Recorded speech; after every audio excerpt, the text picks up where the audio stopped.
awesome artist. Today we're doing another comic book haul. First off, I do want to remind you all, yesterday I posted a special birthday celebration for Jack Kirby, where I read through and flipped through this entire birthday tribute surprise party book for Jack Kirby from 1987. So this is just a really cool, unique book, and it's a good opportunity to see something that's, not your everyday item that I typically show on the show. So I encourage you to check that out. It's the video right before this one on my posted videos.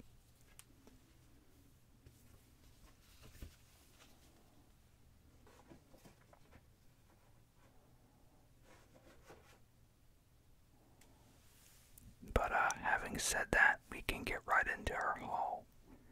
So this is technically stuff that I got on the previous Saturday, but the DC Fandom derailed me from showing.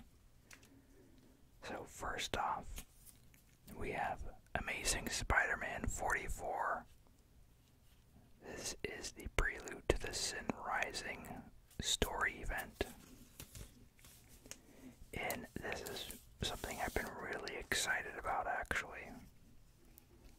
They've been teasing this Spider-Man's interaction with his character Kindred here, which to my understanding is actually someone else, but they delve into all that in the story. So I haven't read these yet, even though I got them last week, but I am excited to read them. This is kind of like a big payoff for those of you who have been buying Spider-Man for this story. Just in general, maybe not this particular issue, but you know what I mean.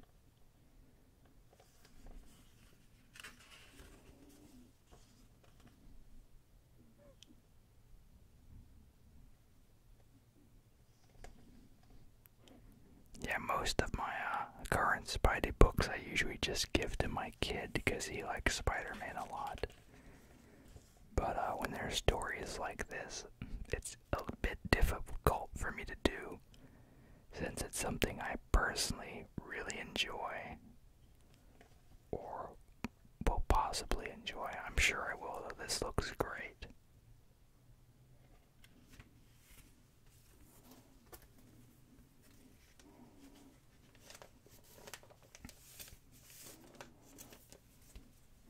So I had a few Spidey books sitting there. This is from the shop near my work. So then I got Amazing Spider-Man 45, and I love the cover on this one here.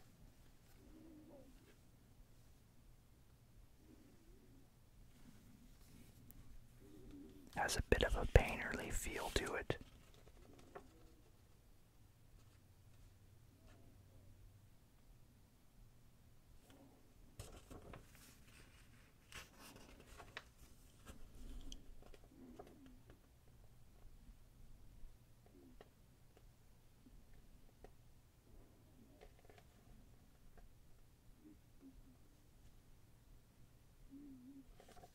And Mysterio has a history with this villain that's harassing Peter as well. They had him in like a therapy session with him a while back.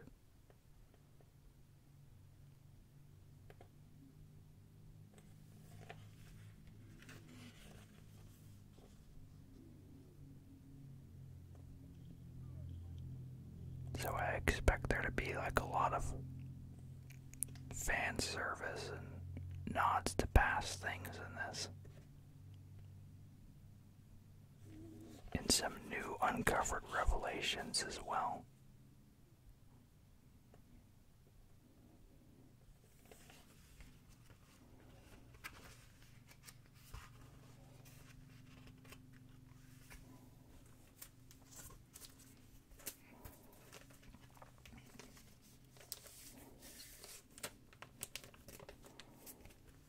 And then, as we all know, because it's Marvel, they have a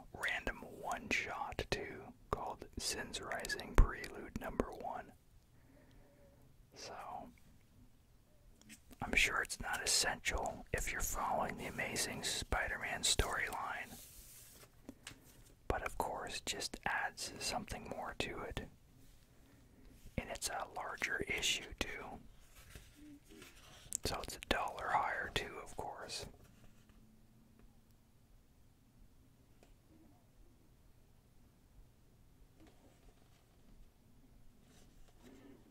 And this might have multiple artists in it as well. This artist is not one I typically see on Spider-Man here.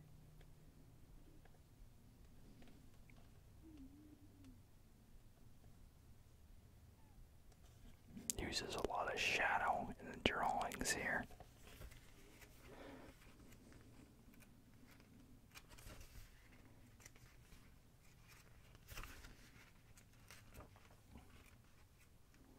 So this issue, I guess, comes before Spider-Man 45. It says right here, next. So if you're reading it in the right order.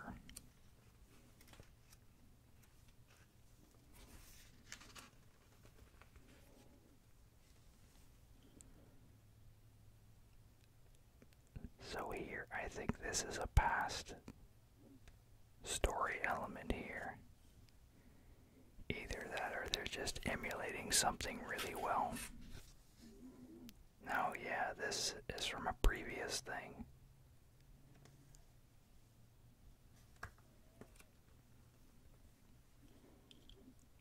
So this is interesting. But most of the art is by this artist here. Guillermo Sana. Yeah.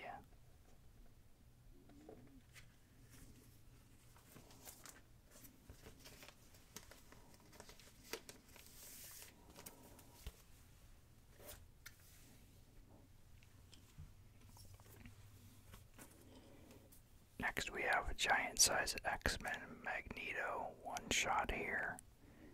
And I did already read this. I am enjoying these little one-shots.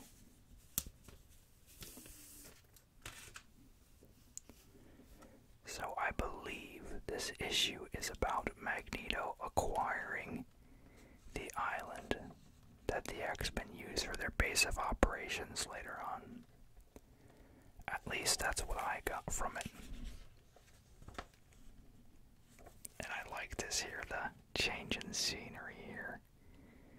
Typically you see, cityscapes, not so much things like this in a comic book, so I just thought that that was a cool change of pace.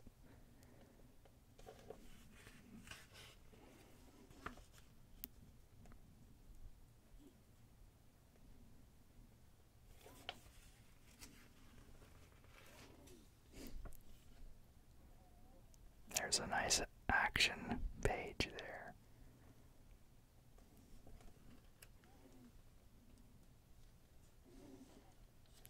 And I love the design work here and stuff. I feel the artist on this one did a really good job with fleshing out the environment, the atmosphere in the book. So this is by Ramon Perez. So, very good job on that.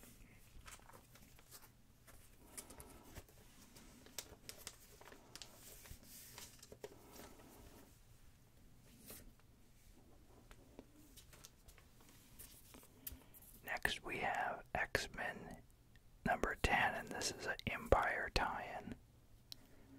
I believe I read this, I just have to double check real quick.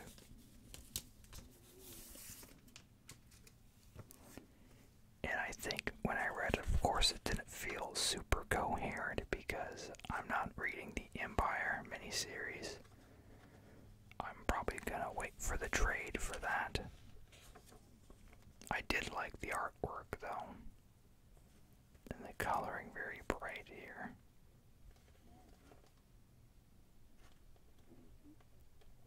I believe this is Little U, yeah.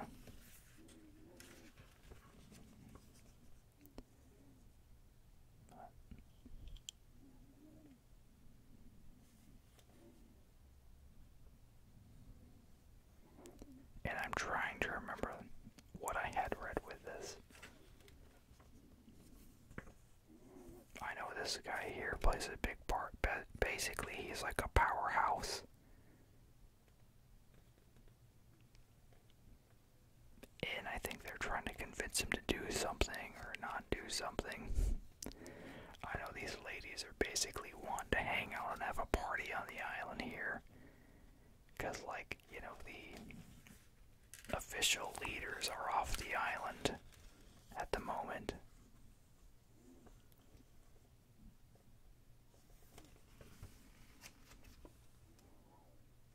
So yeah, that's Vulcan is this guy's name.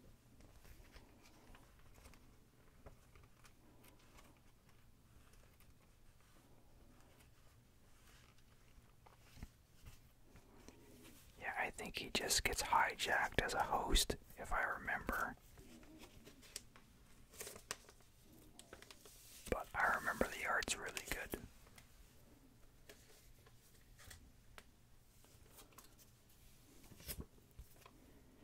Next is the giant size Phantom X number 1 one-shot here.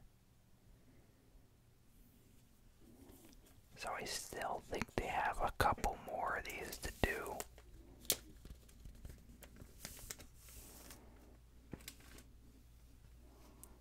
But I love the art in this book.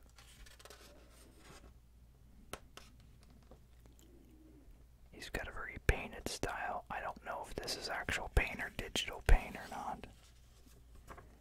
But it goes into like the origin of him, which I had no clue about and stuff, so good book to pick up if you know nothing about Phantom X.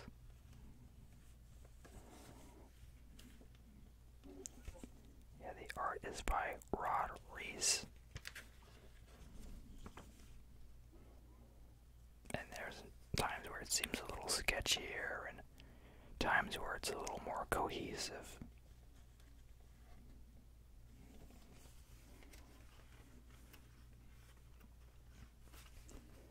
And then they have, like, he's basically trying to keep going to this place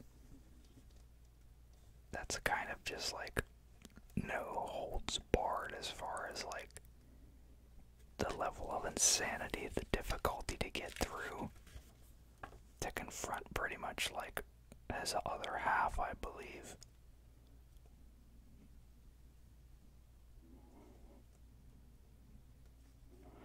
And he keeps going back every like decade or so.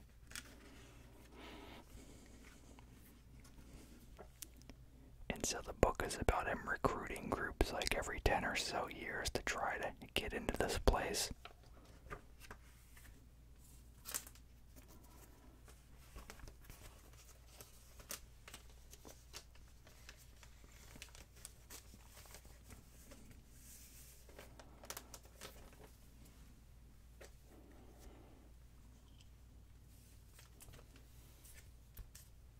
Then we have X-Men Fantastic Four, number 4. And I feel like this should have wrapped a while ago, but with COVID and everything, it just kind of took a back seat. And I did finish this too. And yeah, I thought the conclusion was done very well. This is definitely one that I'm not going to be giving up or reselling anytime soon. I thought the characters interacted in an interesting way. I loved the dots and art. Interesting concept as well. Just everything about this miniseries I really enjoyed.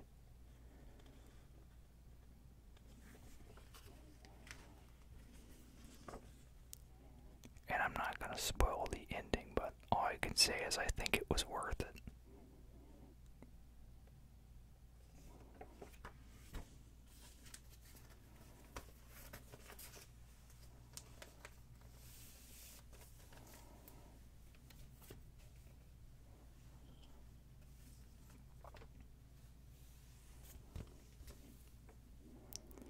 Next we have the Spider-Man, the Black Cat Strikes Gamerverse book here. This is number 4.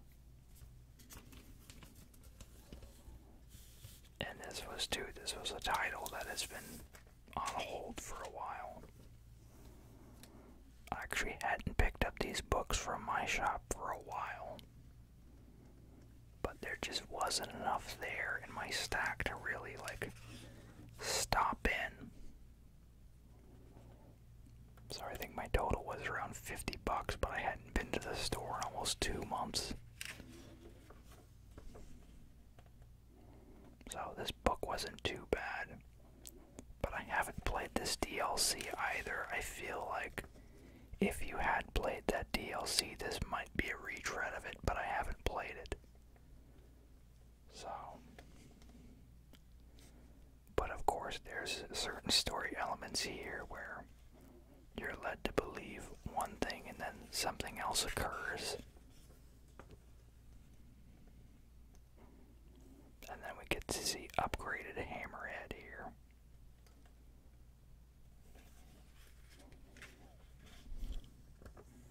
And I just love the Spider-Man game, so I enjoy reading anything from that universe.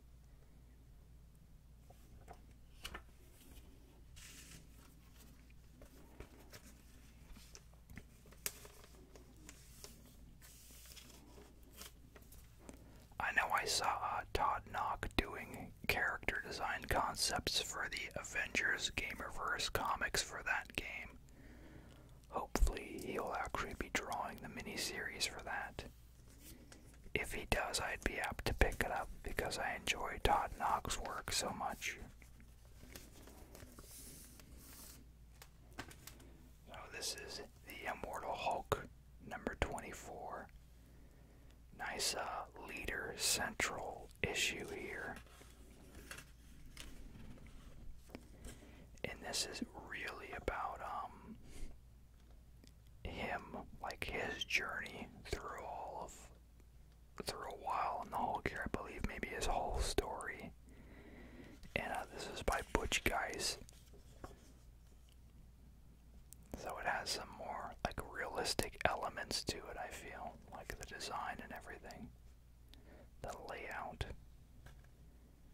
I think there's kind of a thicker inking going on though.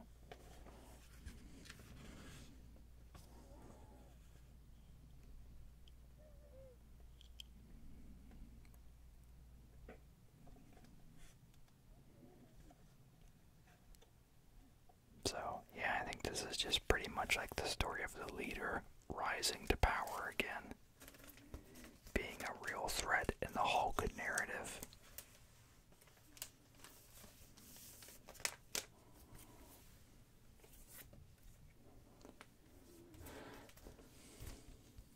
And we have the Immortal Hulk number 25, or 35 rather, apologies there. I don't believe I've read this one yet, I could be wrong.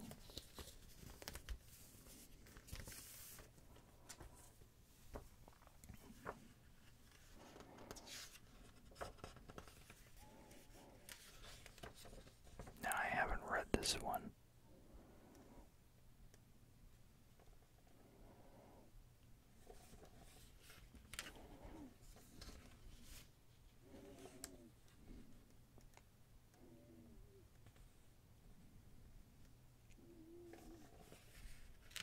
So, I don't really know what to expect with this book here. We see Bruce being confronted by the Hulk here, assuming this is taking place in his mind or something to that extent.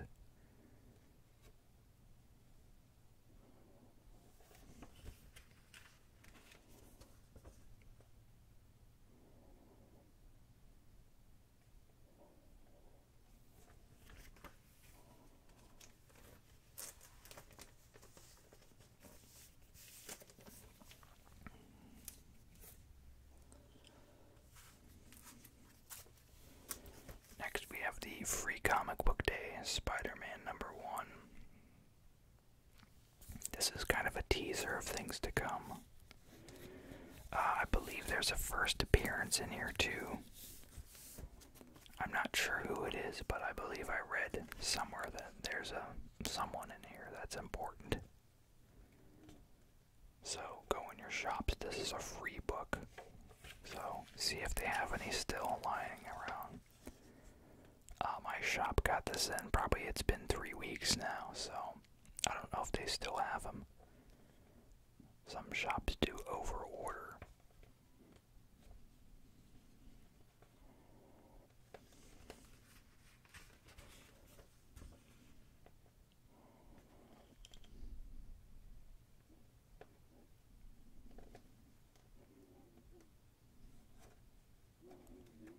So we can see this is a Vulture story here.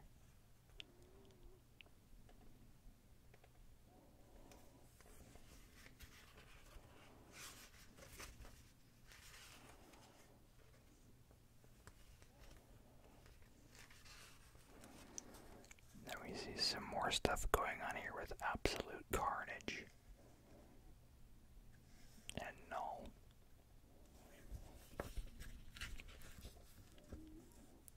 So, this is gonna be big, I would assume. They're talking to Eddie Brock here.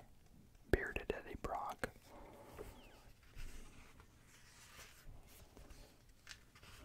So, yeah, this might be Virus's first comic appearance.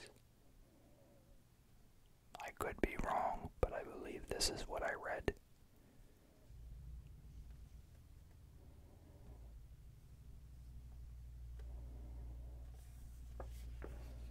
And I think he's mainly in the Venom book right now.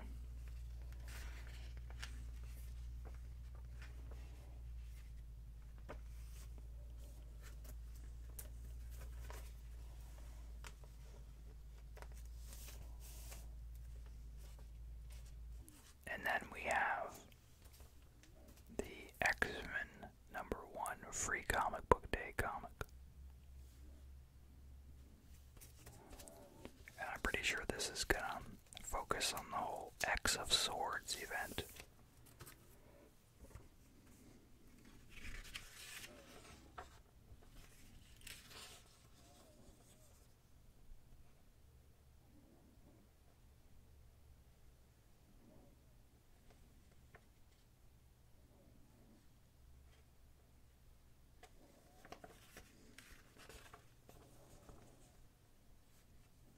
Some crazy looking stuff going on here, that's all I can say.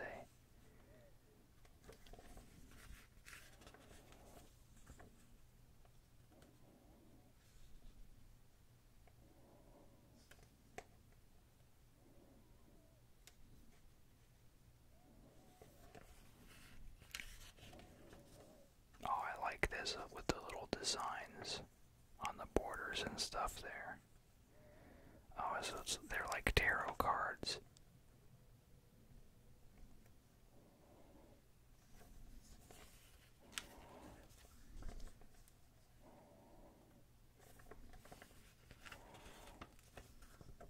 Yeah, there it goes.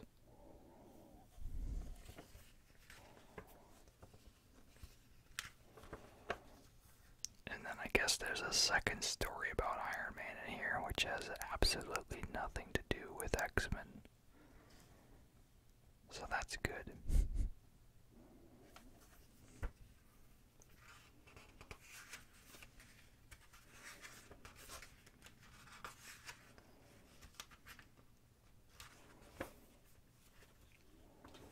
And then Marvel has a new event coming, Dark Ages in fall. So we'll see how that goes. Oh, well that's teased here, I guess. Okay. By the way, you can play a store now in Fortnite if you get the Battle Pass and level.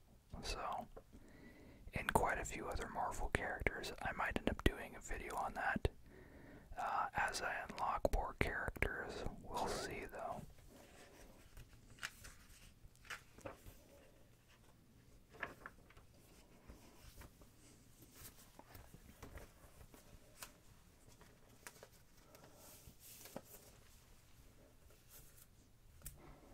So something random I found.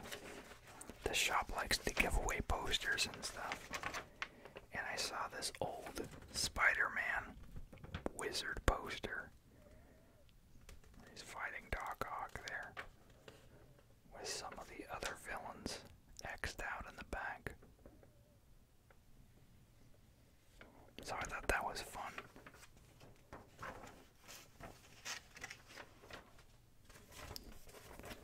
That's gonna be going to my kid though. Alright, next I'm gonna show off a few collectibles I got, and then we'll go into my local shops haul.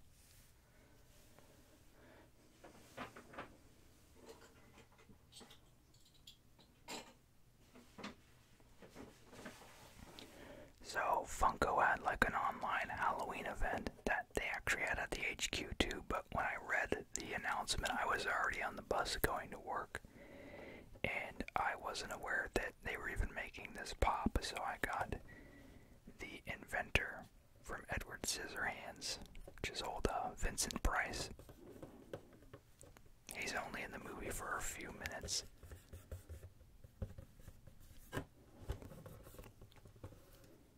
But I love this movie growing up. I was really inspired by a lot of the older Tim Burton movies. So, naturally I saw this and had to try to get it.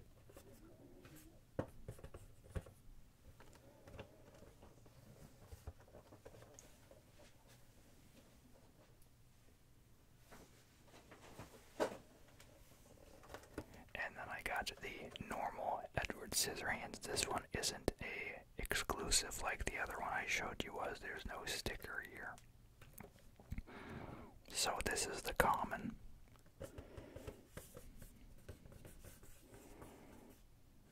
But that's okay, because I just like him in the black suit and everything. They do have a few others as well. And they have one of him, like in his dress clothes with the dinosaur shrub he cut. But I wish they had one of him in his black suit with the shrub. So I'll probably still buy the one that comes with the shrub. And then, you know, his love interest here. And then they made an exclusive where he's got the kebabs on his fingers, but I'm not too concerned about that one.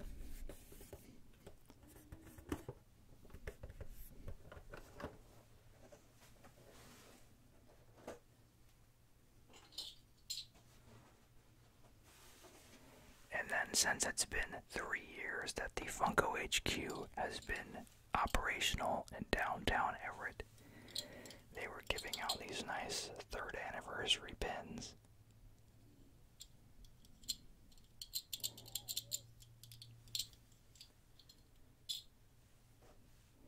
And another random item they had, this is an HQ exclusive, you cannot get it anywhere else but at the HQ. And of course on eBay from all the flippers, but this is a Donald Duck in his pajamas, which isn't a pop I would typically buy, but since it was an HQ exclusive, I figured why not.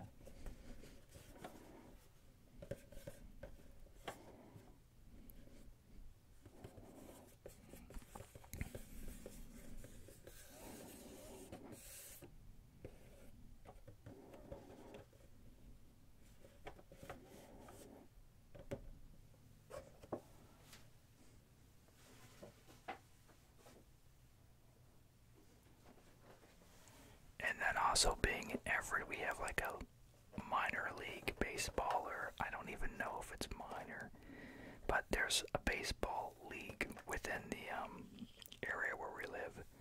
So they are the Everett Aqua Sox, and Funko recently bought the field and redid it to be a Funko Field and stuff, and put like a giant Freddy Funko statue out there and stuff. So this is the pop number 1 in the series here. This you could only get, technically they had a giveaway night for opening night with these, and I wasn't expecting to find this at the field store. So this one they had, which I didn't even know they had, I was hoping they had it.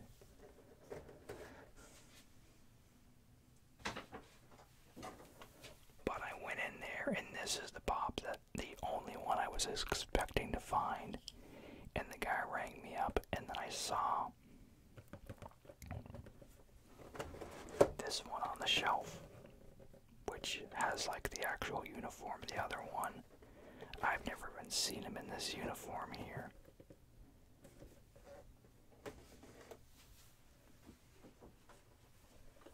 And then they have another one where he has like a little conquistador helmet on. And he's got no ball on his tongue and his glove. The bat's different and stuff. So these both were just hanging out in the store. And the guy, basically these were both like giveaway night pops before. So the guy just gave them to me, so I got all 3 pops together for the price of $15. So I was super excited because I've been wanting this mascot pop for a while. And I certainly wasn't expecting to find them all together there.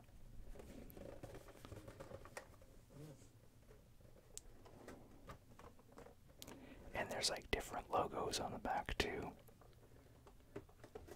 And I think maybe they were the conquistadors before, maybe. And there's the more recent logo.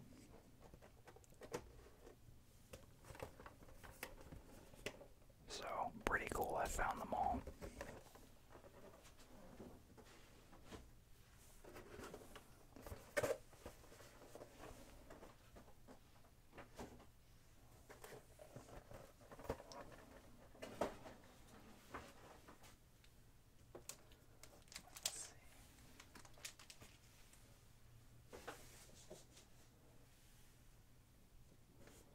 So now we move on to the main polls here.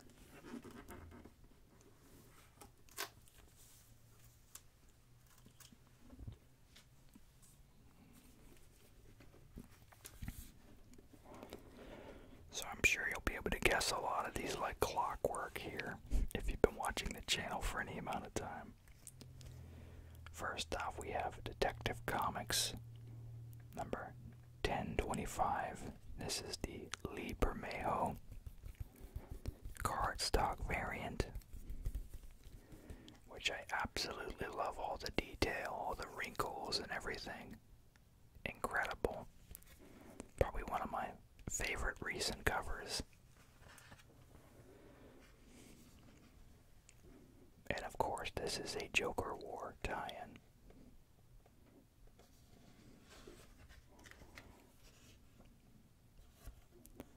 This looks to be a Batwoman-centered story.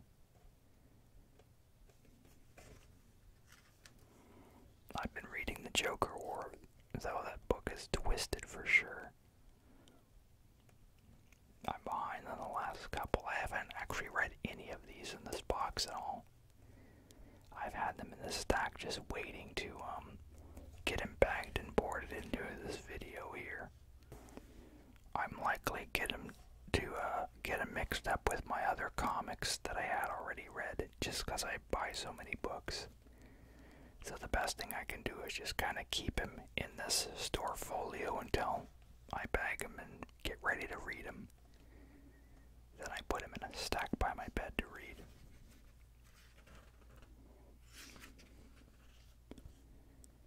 And since I have issues reading with sound, even when I'm reading a comic, I prefer there to be like little to no noise. So, in a very busy house, it's hard to find those quiet moments to do that. And then we just got a new kitten too, last week. So we've been taking care of her and learning her likes and dislikes. And we named her Zelda.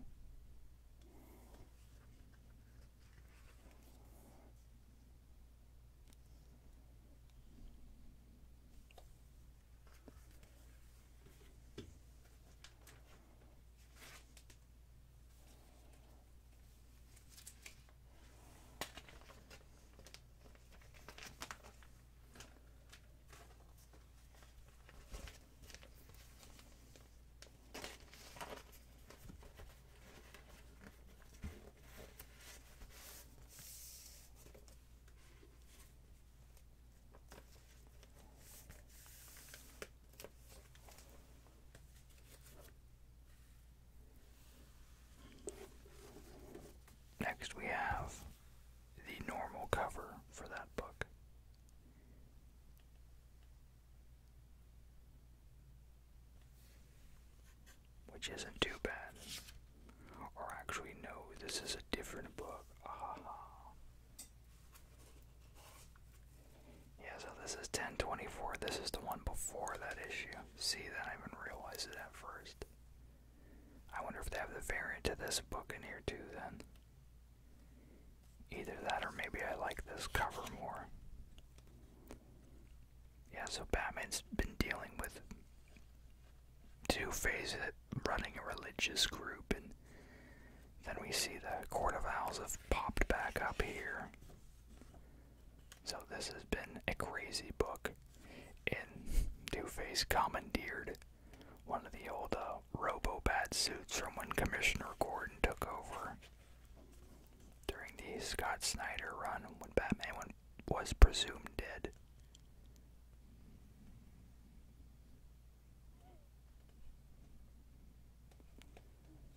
And this might actually be the last issue this artist has done. He's been working on Detective for a while. I think since issue 1001. So, if it is, thanks for a good run. I really appreciated his style. Like I said, it felt like he was kind of trying to emulate the animated series a little bit, but rendering enough detail to, you know, bring something different to it.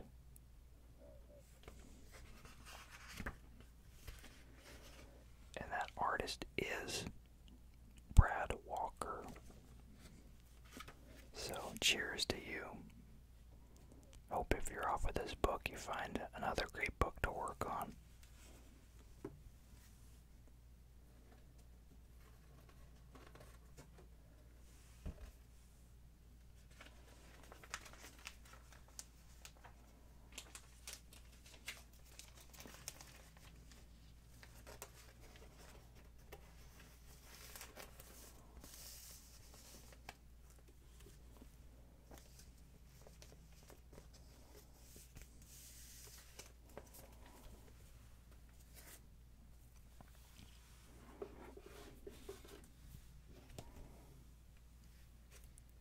Next is Batman 97.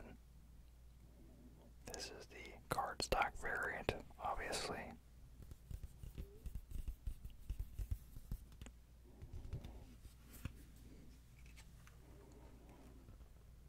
And yeah, this book is just all sorts of crazy.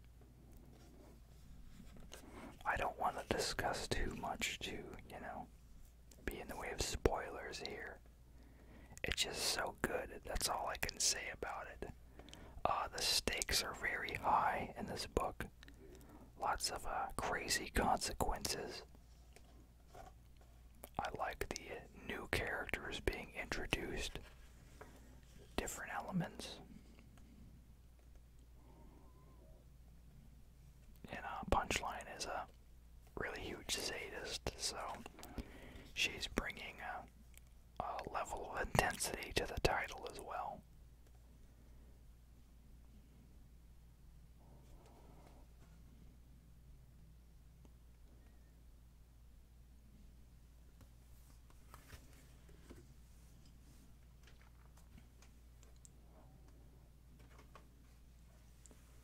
I really don't feel like this cover fits this storyline well, though.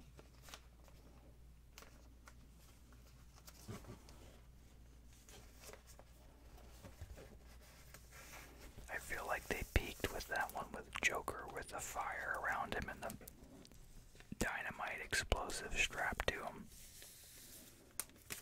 For this story arc, rather, since it is the Joker War, you know.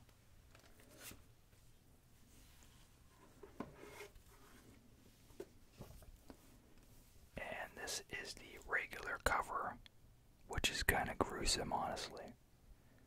Really bizarre looking. Which I think initially I wasn't going to pick up, but it was in my box, so I don't want to stick my shop with books that are excess from what they ordered, and they assumed I wanted both covers, so that's why I have that one. But it certainly generates a level of uneasiness looking at it, you know, which I think is the goal of the cover, so.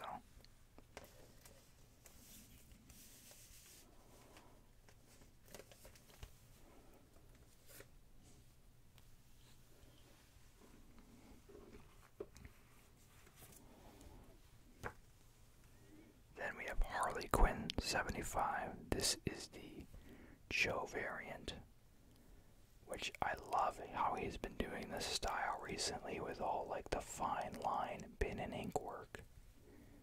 Really good stuff. And this is the finale for Harley Quinn. And it is a series of different artists and stories, I believe. And it has a confrontation with her in Punchline, so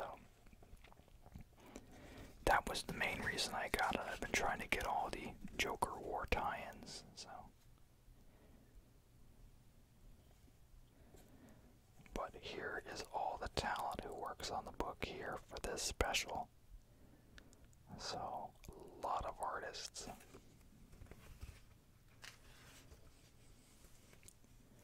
So here we see a Super Friends nod.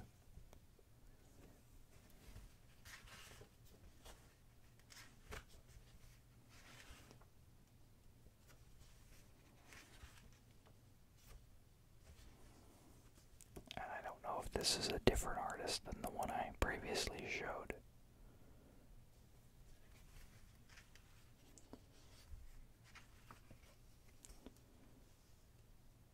Here's another one here. I believe this is the artist from the Unkillables story.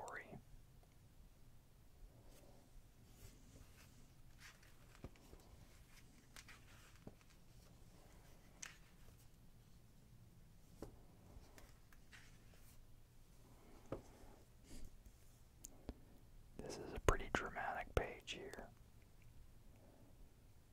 You can see some sadness for sure.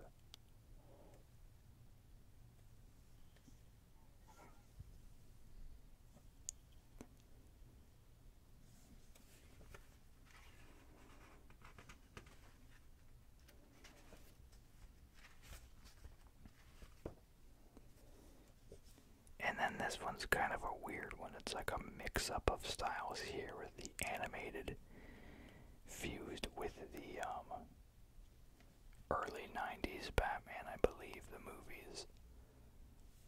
So I saw some concept art online.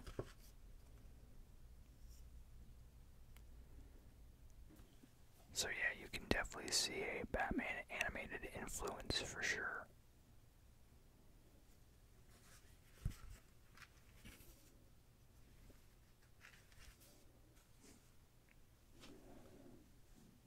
And this is, I think, a retelling of their occurrence that happened previously in the ongoing Batman book.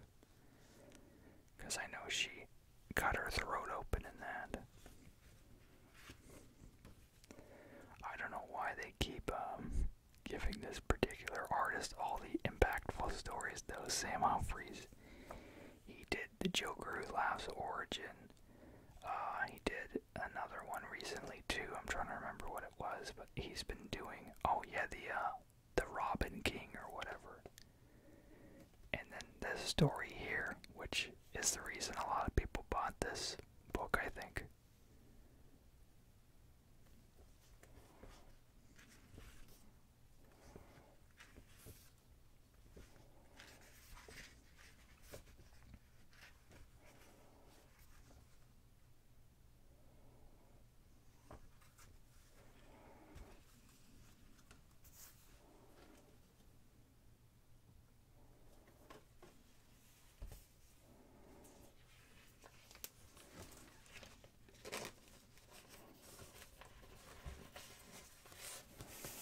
I'm actually surprised this isn't a cardstock cover on here. And it's already $5.99 on here too. It is a different quality of cover though, but it's not hard like the others.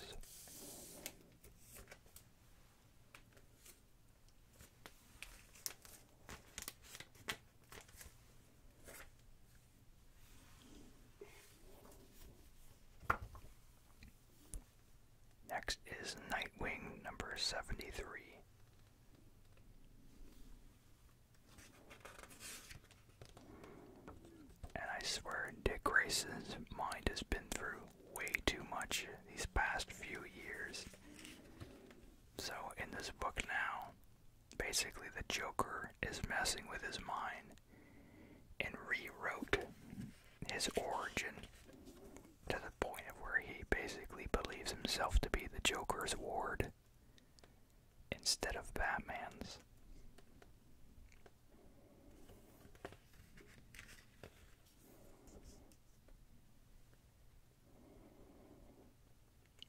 And he was able to do that with this little weird crystal.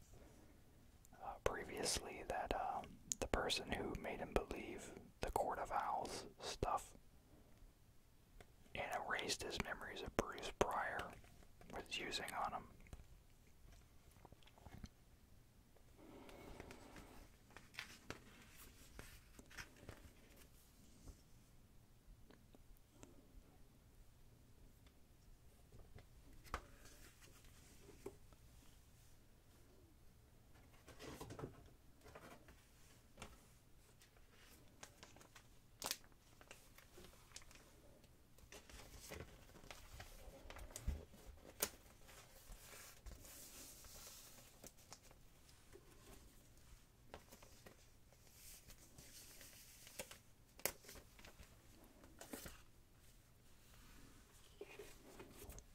Next we have Teen Titans 44, and we see Batman coming after Damian for his unethical choices he made against his enemies in the previous issues. So in the last one he had cut KG Beast's arm off here, but it's like a robo-arm sort of a thing. But for those of you who don't know, KG Beast was the person who sniped Dick Grayson in the head and was responsible for all the mental stuff that happened with him. Basically putting him in the hospital anyway. So, but at this point, you know, tensions are high among the team. And then Damian has to deal with Batman coming after him on top of everyone from the Teen Titans being upset with him.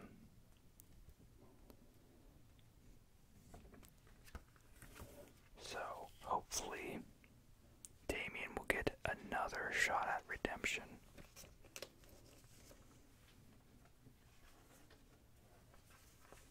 Because that's what I enjoyed with the whole Batman and Robin series they did.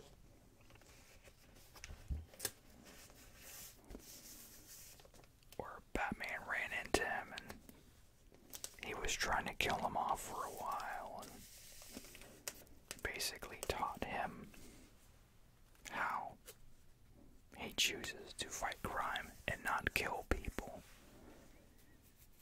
So, but I guess Damian had snapped after not getting the types of results he was wanting. I love this variant cover here. This is the Robin King here. This is the Dark Knight's Death Metal number 3 variant.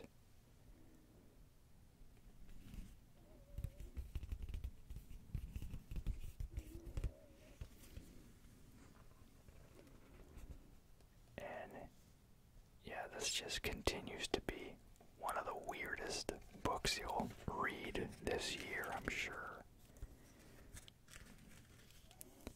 There's a lot of puns, there's a lot of Batmen that are just plain weird.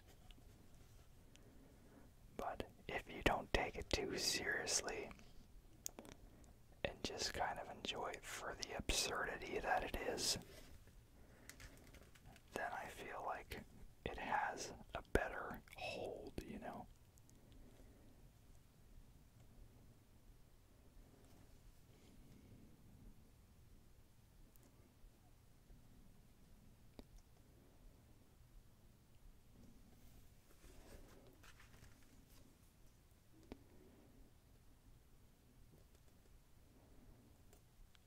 So this might be the first issue we see Superman with his long hair and his rock arm. I know they they've shown him on a few covers, but I think this is the first time we see him in the story.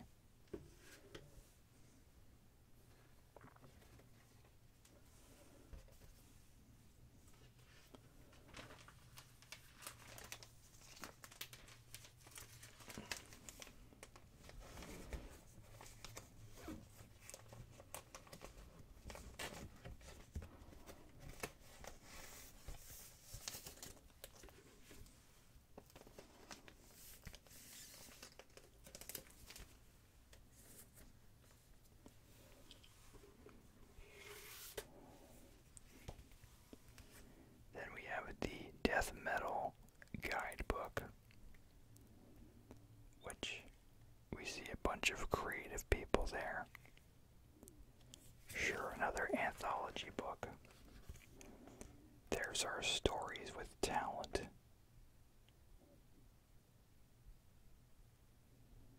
Quite a few good ones.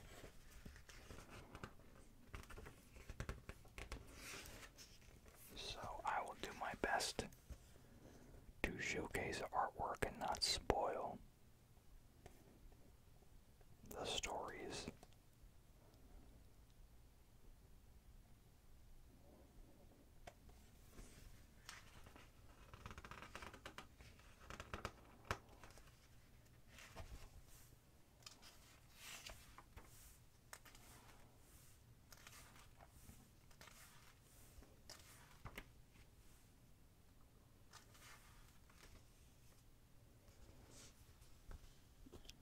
So that first story isn't actually a lead into the Justice League, so I'll be picking that up too, since it ties into this.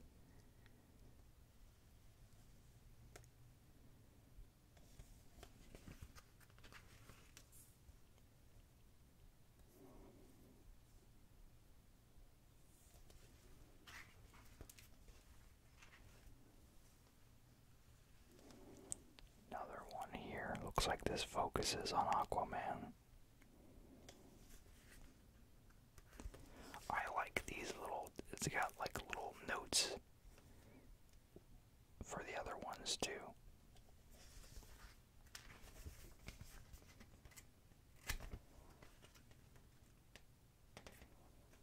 Yeah, see.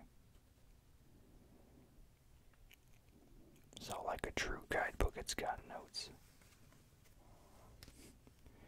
There's something crazy on the next page that I don't want to spoil, that you'll just have to see for yourselves when you buy it.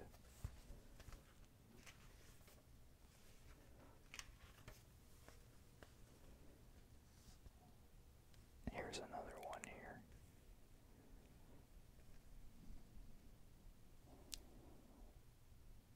I like this art here.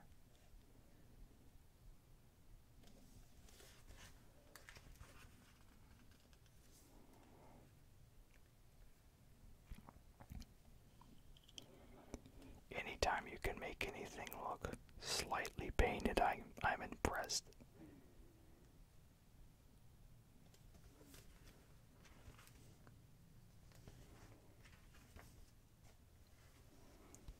And then here's another guidebook there.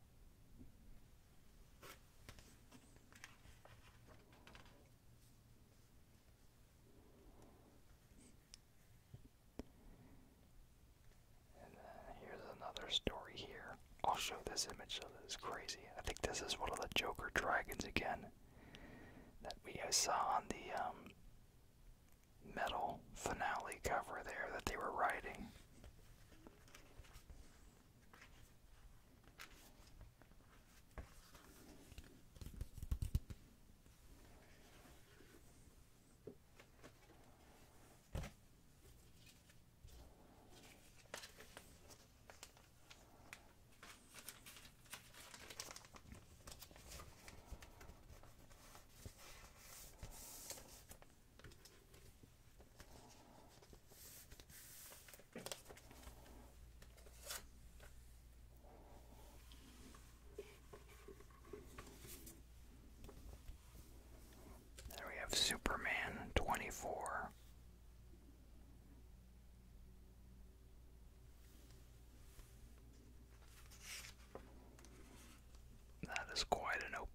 damage there, honestly.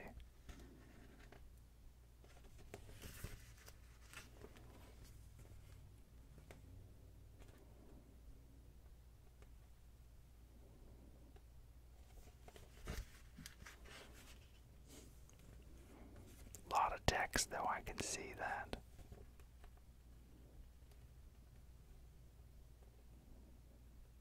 Or I think that's just recapping Origins, yeah. Which is good for Dr. Fate, because I don't know if everyone who's reading this book know Dr. Fate much. Truthfully, I don't know much about him either. Or at least this iteration of him.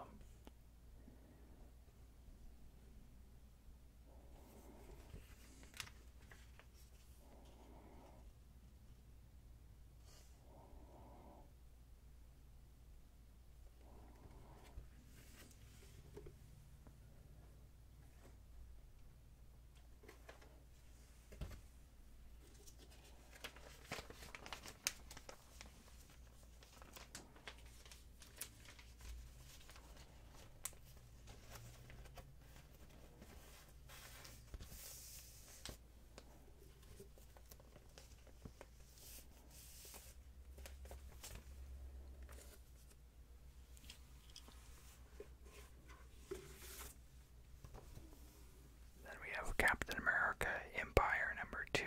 This is a mini-series, and I like the first issue a lot.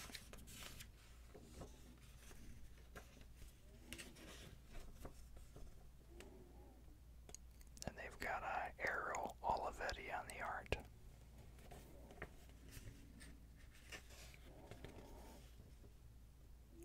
And they're pretty much fighting these plant aliens here and dealing with battle in the way they haven't before.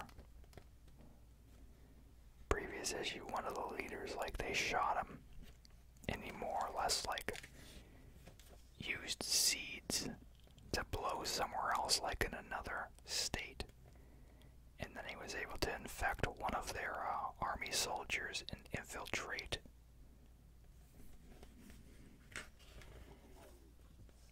So, pretty interesting.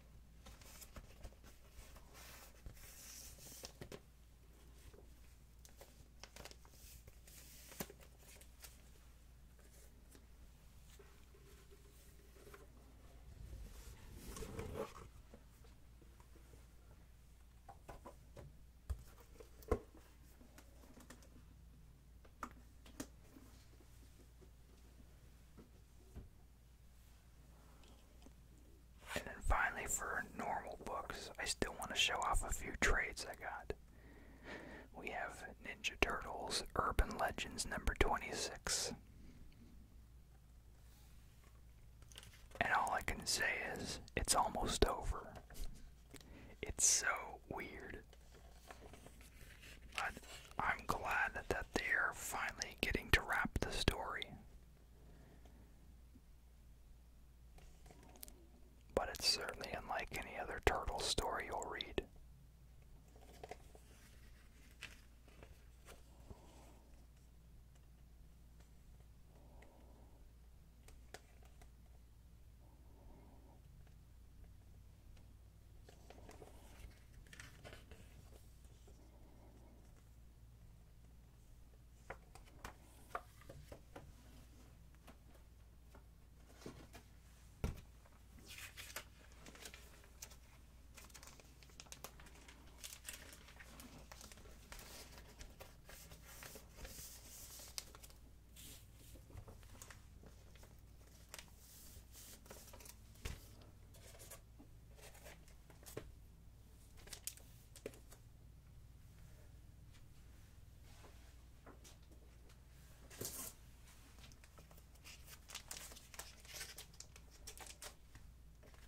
So this I had before. collection. This is Captain America Patriot. This is about the time period right after the original Cap was presumed dead when he was frozen in ice, and about this hero here and his reaction to finding out that the government replaced Steve with another Captain America. And I believe he takes over the role at some point himself. Yeah, this is a period piece book. It's done in a very kinetic, stylized feel, you know, it feels very retro, even though, you know, books were not produced like this at that time, obviously, but it has that, you know, feel to it. So it's a really unique book, and I read it. It's been years, like probably 10 years maybe. Let's see. I read it when it first came out, so.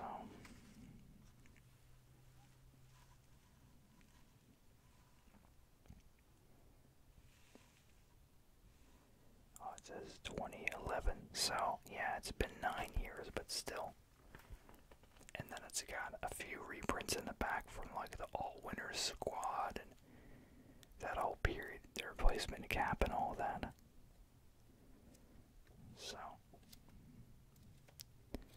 but it's just a great little book to have. A couple other stories in the back here too. But these are all bonus, like the main stories, all this stuff here.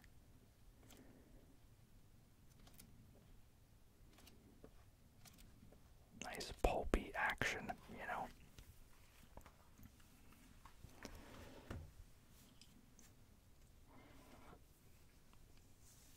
Then we have the Captain America Theater of War trade. And this is a collection of short stories about Cap and war in different time periods. And of course we've got some great Steve Epting covers here. And this just takes you through, like, Cap through the ages, so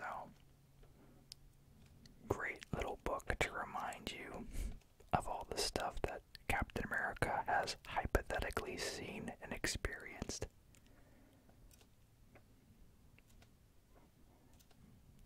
So heavily focusing on the war element of the character and not on the superheroic side of the character. So, just a great book that focuses on the character of Steve Rogers and the impact to those around him on the battlefield. And then finally, this is a collection I've wanted for a long time. My oldest brother used to have it, and I always wanted it. So this was like Superman's rematch with Doomsday. This is Superman, Doomsday, Hunter Bray. This was a 3-part prestige format book. And at the time I didn't realize that it's supposed to be showing like Superman coming towards Doomsday, like sequentially. And then on the other side, same thing with Doomsday coming towards Superman. So, really cool concept there. And yeah, this is by the same creative team from the whole Death of Superman thing and the actual Death issue. So Dan Jurgens, Brett Breeding. And yeah, this just picks up where that left off. What happened with Doomsday, you know, in the reign of the Superman, whenever he got pushed off in the giant meteor by the cyborg Superman.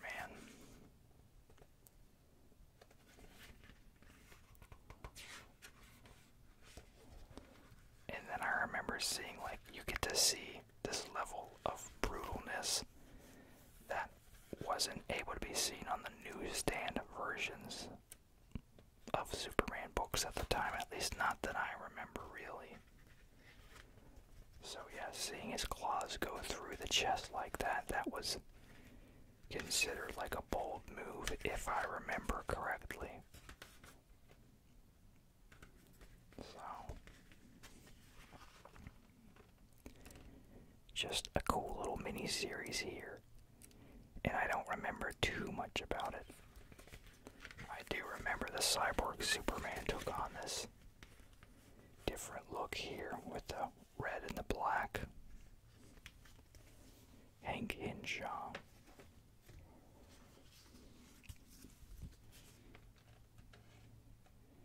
And then, yeah, we continue to see Wave Rider throughout this here.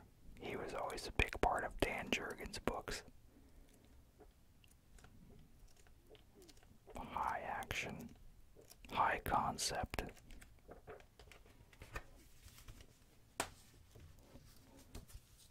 So I think truthfully I'd like to do a reading of all that 90s Superman stuff and include these as well. And I remember the toy of this. They had an action figure with like this, the Doomsday battle armor. But at the time I don't think I realized that it was from this particular story arc. It may have even come with a reprint of this book. I'm not sure. I'm sure it was probably like sanitized a little bit though, since this promised like, you know, a little bit higher action and graphic content than a typical Superman book.